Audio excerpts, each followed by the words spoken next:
Good afternoon future doctor. हम आज पढ़ेंगे रसशास्त्र का तीसरा लेसन, आधारभूत सिद्धांत। इसमें हम देखते हैं क्या क्या है।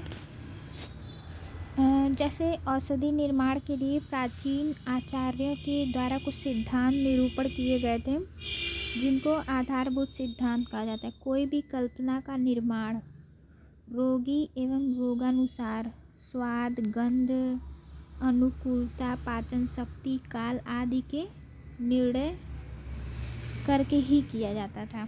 ठीक, तो द्रव्य संग्रह एवं संरक्षण के बारे में देखते हैं क्या है।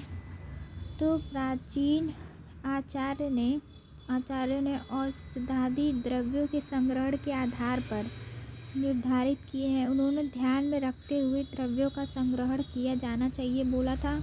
जैसे कि साधारण या जंगल देश में शीत, उष्ण वायु, जल से परिपक्व औषधि, कंकड़, गड्ढा, वाल्मीकि आदि रहित शमशान, बद्ध स्थान, मंदिर, सभी स्थान, क्षार, बड़े बड़े वृक्ष रहित जलाशय समीप स्निग्ध, कृष्ण, मधु, मृत्तिका युक्त औषधि द्रव्यों का संग्रह श्रेष्ठ होता है। और औसत संग्रह काल, इसका टाइम भी बताए थे। तो सभी प्रकार की औषधि चिकित्सक द्वारा प्रसन्नचित्त होकर तोड़ना चाहिए।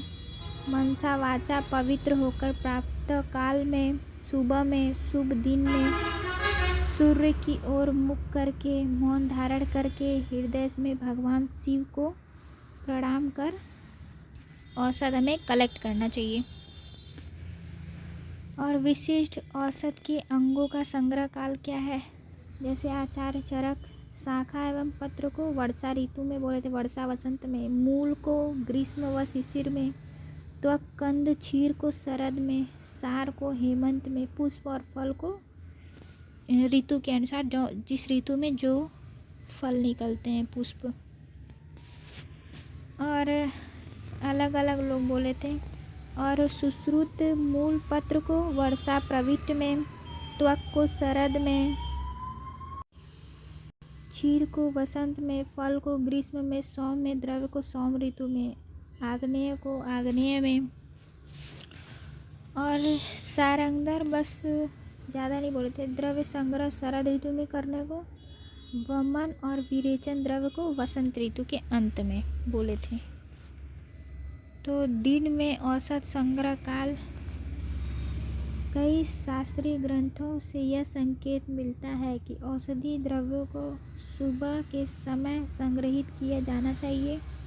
ब्रह्म मुहूर्त काल में औषधियों का उपज और शक्ति अधिक होता है, मतलब सुबह में, ब्रह्म मुहूर्त में। और प्राणिज द्रव्य संग्रह, प्राणिज द्रव्य मतलब रक्त, केश, नख, अस्थि, मांस, वसा और शुक्र द्रव्य युवा पशु के शरीर का ग्रहण करना चाहिए। इसी प्रकार दूध, मूत्र, मल, इन द्रव्यों को पशुओं का आहार पच जाने के बाद ग्रहण करना चाहिए।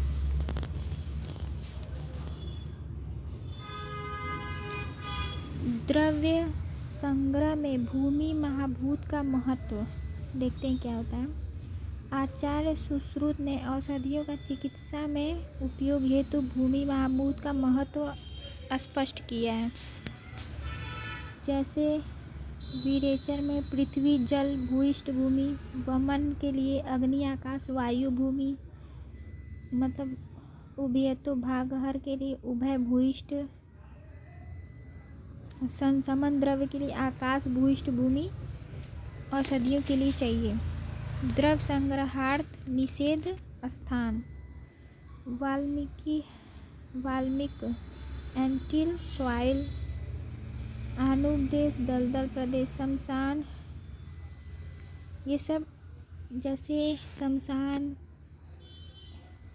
गड्ढे की जगह, उत्तर प्रदेश में लवण मृत्तिका में, मार्ग में, चलते हुए स्थान में, जंतु पीड़ित आग्नेय देश में, विवश, ये सब स्थान पे द्रव्य संग्रह करना, मतलब औसत को कलेक्ट करना, प्लांट को कलेक्ट करना निषेध बताया गया है। औषधि द्रव्यों की ग्राह्य अग्राह्यता, द्रव्य रस, विपाक, प्रभाव आदि के अतिरिक्त जिस गुण से कार्य करता है उसे वीर्य कहते हैं। तो द्रव्य के जिस अंग में वीर्य होता है उसी अंग विशेष का ग्रहण चिकित्सा में प्रयोग करना चाहिए। जैसे कि द्रव्यों के कार्य करने की क्षमता को वीर्य कहते हैं ना, वही बोला गया है। जिस पार्ट में वीर्य अधिक होगा उसी पार्ट को यूज करना चाहिए। तो सभी आर्द्र द्रव नवीन एवं वीर्यमान होते हैं। शुष्क द्रव्य मध्यम वीर्य के होते हैं। जीर्ण औसत द्रव्य निर्वीर्य होते हैं या निष्फल होते हैं। जो औसत द्रव्य विकृत गंध वाला नहीं हो, वह स्वाभाविक रस गुण आदि से परिपूर्ण हो, तो वह द्रव्य नवीन या पुरातन जैसा भी हो उसको ग्रहण कर लेना चाहिए। और दुर्गंधित एवं निर्वीर्य औषध द्रव्यों का चिकित्सा में कभी भी प्रयोग नहीं करना चाहिए। और द्विगुण मान गणन,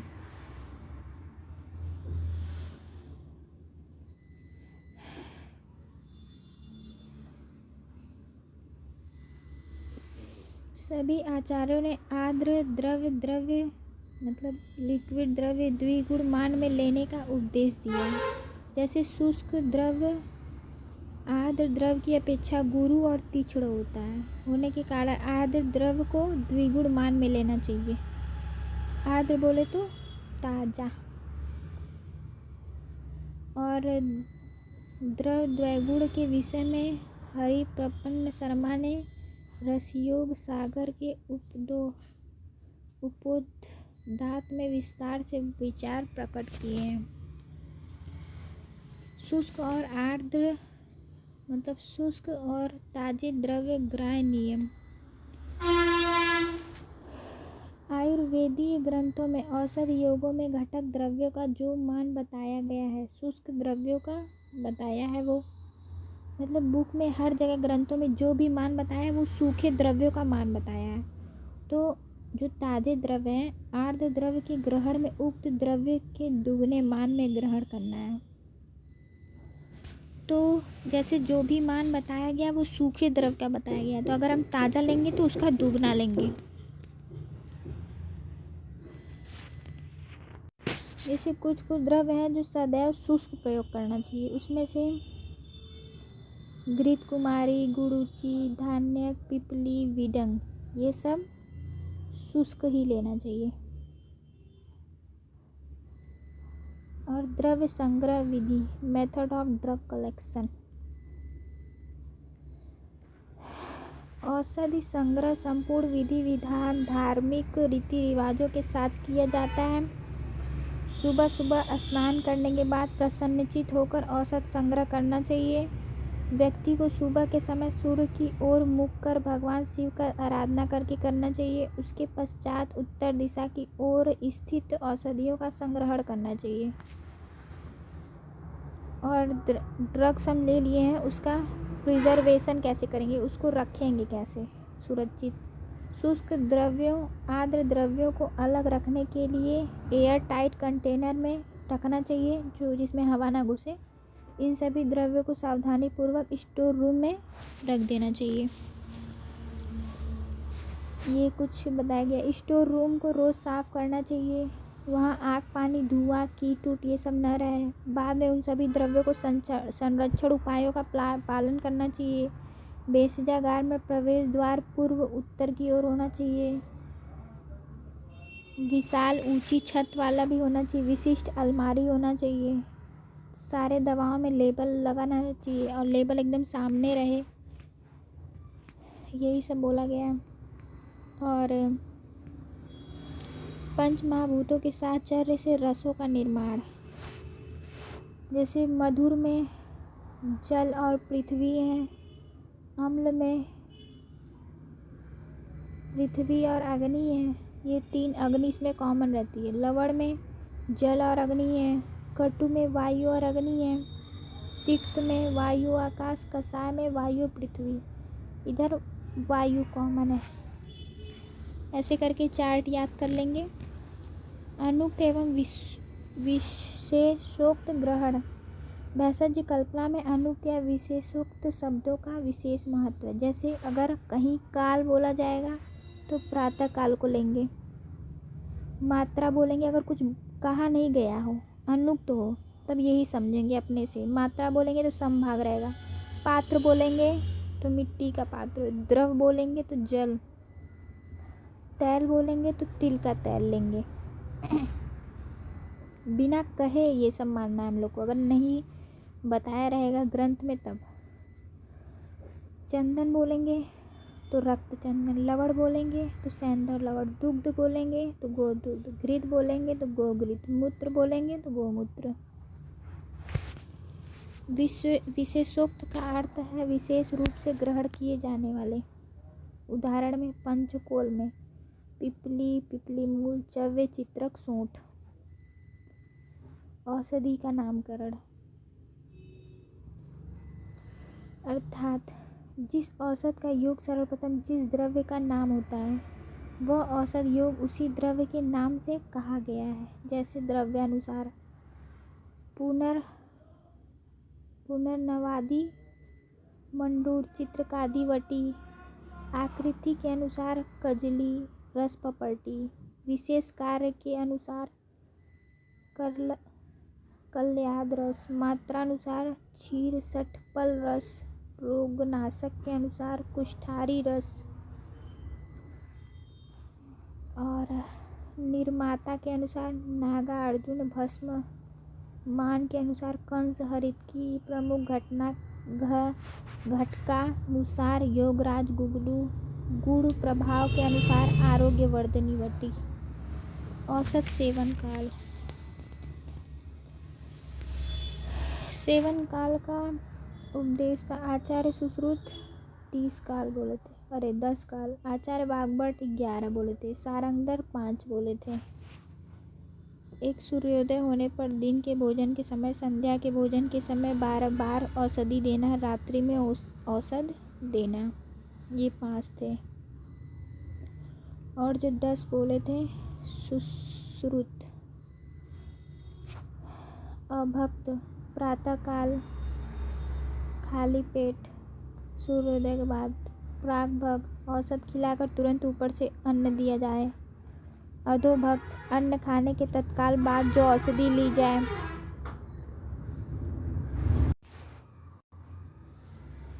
इसमें सवीर्यता अवधि है। सारंगधर के अनुसार औषधि कल्पनाएं कितनी वीर्यवान रहती थी। तो शीतकाल में अधिक सुरक्षित, ग्रीष्म काल में कुछ कल्पनाएं असुरक्षित थी, वर्षा काल में शीघ्र नष्ट हो जाती थी। और कुछ अवधि और कल्पनाएं जैसे शीघ्र उपयोगी स्वरस कल्क, क्वाथ, हिमपात 4 से 6 महीना, घृत पाक 1 वर्ष, अवलेय, अंजन, अधिकाधिक पुराण, आशा, अरिष्ट, ये सब सालों साल रहता है। औसत की मात्रा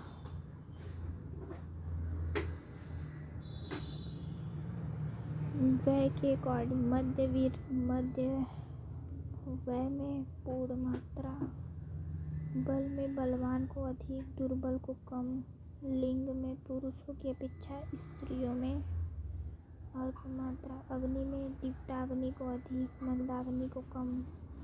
दोष में प्रकोपी दोष अधिक मात्रा में, अल्प में कम मात्रा में।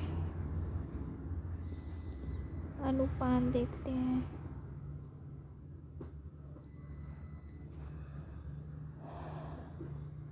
जो द्रव्य पदार्थ किसी पदार्थ के साथ या उनके सेवन के पश्चात दिया जाए तो उसे अनुपान कहते हैं।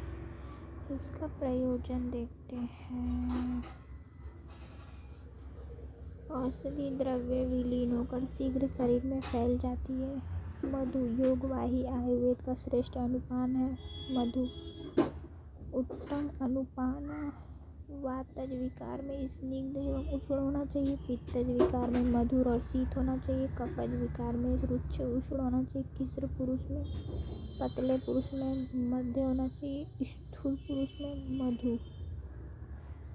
और सर्वश्रेष्ठ अनुपान वर्षा का जल बोला गया है। सर्वश्रेष्ठ अनुपान। यौगिक द्रव्य सिद्धांत।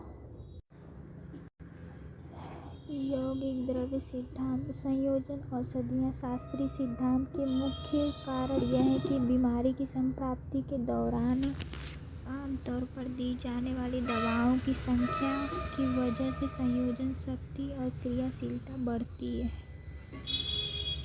तो संयोजन की क्रिया प्रभावित होती है। देखते हैं फायदे। औषधि शक्ति बढ़ती है। गंभीर दुष्प्रभाव नहीं होते। समय और पैसे की बचत होती है। एकल औषधि कार्य पूर्ण करने में विफल होने पर गुणकारी होता है। दोहरा लाभ प्राप्त होता है। द्विदोषज त्रिदोषज रोग में उपयोगी होता है।